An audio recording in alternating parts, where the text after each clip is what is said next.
Assalamualaikum warahmatullahi wabarakatuh. Saya Yaya Kodaria dari program studi PG PAUD Universitas Pancasakti semester 5 dengan mata kuliah Manajemen PAUD dan dosen pengampu Ibu Dr. Rita Aryani MM.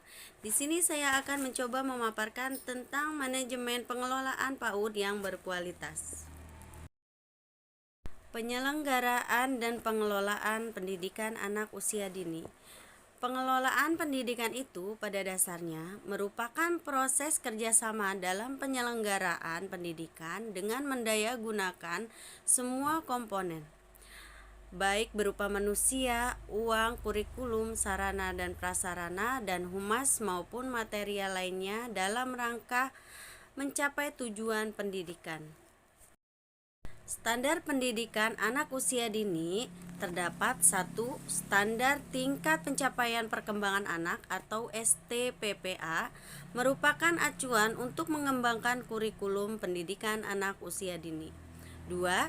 Standar isi kriteria tentang lingkup materi dan kompetensi menuju tingkat percapaian perkembangan yang sesuai dengan tingkat usia anak.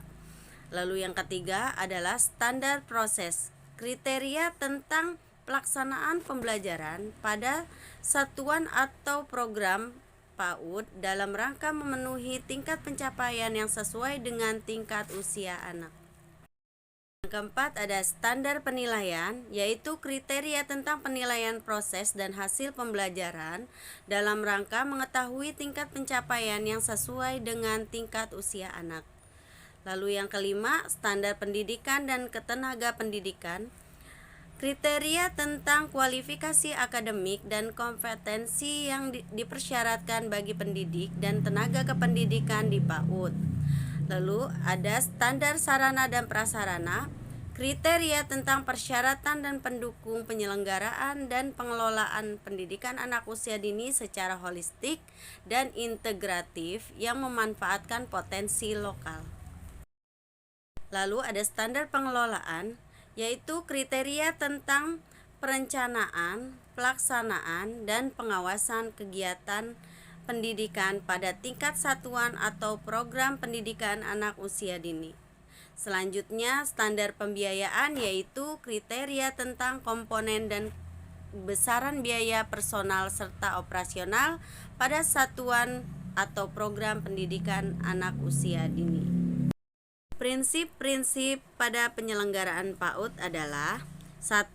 Ketersediaan layanan diarahkan untuk menampung anak-anak usia 4-6 tahun supaya kelompok anak usia tersebut memperoleh layanan. Lalu yang kedua yaitu transisional, diarahkan untuk mendukung keberhasilan masa transisi dan mendekatkan pada pola pendekatan pembelajaran TK dan SD kelas awal. Lalu yang ketiga yaitu kerjasama, mengedepankan komunikasi dan kerjasama dengan berbagai instansi atau lembaga terkait. Lalu yang keempat, kekeluargaan, dikembangkan dengan semangat kekeluargaan dan menumbuh suburkan sikap saling asah, asi, dan juga asuh. Lalu yang kelima, keberlanjutan, diselenggarakan secara berkelanjutan dengan memberdayakan berbagai potensi dan dukungan nyata dari berbagai pihak yang terkait. Dan yang terakhir yaitu keenam, pembinaan berjenjang, dilakukan untuk menjamin keberadaan dan pengelolaan secara optimal oleh pengawas TK atau SD, Dinas Pendidikan dan Kabupaten atau Kota, Dinas Pendidikan Provinsi, dan Direktorat Pendidikan Anak Usia Dini. Komponen penyelenggaraan pendidikan anak usia dini yaitu ada kurikulum tingkat satuan pendidikan atau KTSP.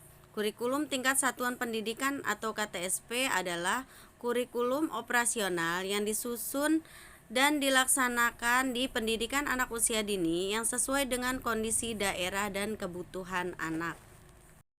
Dokumen KTSP adalah berisi tentang penjelasan visi yang merupakan cita-cita jangka panjang yang ingin diwujudkan atau diarahkan oleh pendidikan anak usia dini. Lalu ada misi Upaya umum yang ditempuh oleh PAUD dalam rangka mewujudkan visi yang telah dirumuskan misi menjelaskan mengapa organisasi itu ada. Lalu tujuan dirumuskan untuk mencapai jangka waktu pendek atau biasanya dikaitkan dengan lulusan yang diharapkan. Ada muatan pembelajaran. Muatan pembelajaran adalah kumpulan materi yang akan dikenalkan pada anak untuk mendukung pencapaian kompetensi dasar dan kompetensi inti pada setiap anak. Lalu pengaturan lama waktu atau alokasi waktu. Jumlah jam kegiatan dilaksanakan setiap hari. Lama kegiatan hanya dihitung dari jumlah jam tatap muka.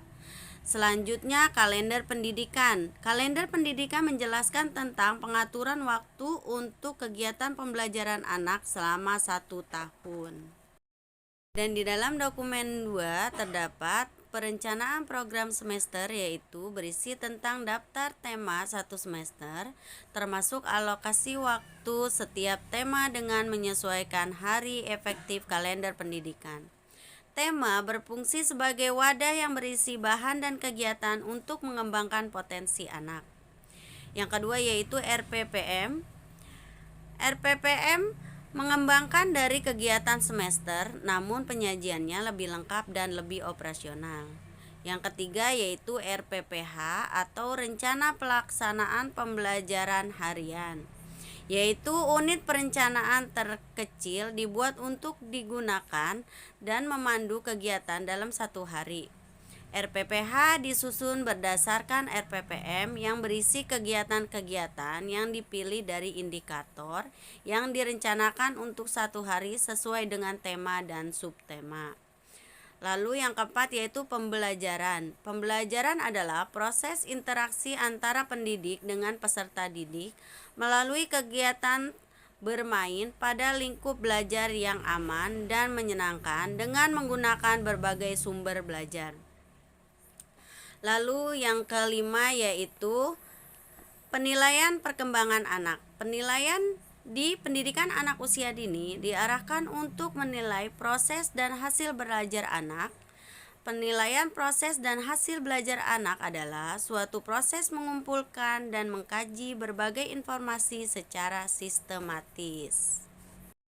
Kesimpulan, manajemen PAUD meliputi semua fungsi yang ditetapkan pada semua aspek PAUD. Artinya, PAUD menerapkan perencanaan, pelaksanaan, dan pengawasan pengendalian pada semua aspek pendidikan anak usia dini yang terdiri dari kurikulum, siswa, pegawai, sarana dan prasarana, biaya, dan hubungan pendidikan anak usia dini dengan masyarakat. Dalam pengembangan kurikulum terdapat KTSP yang di dalamnya terdapat dokumen 1 dan juga dokumen 2. Hanya itu yang dapat saya sampaikan. Terima kasih. Assalamualaikum warahmatullahi wabarakatuh.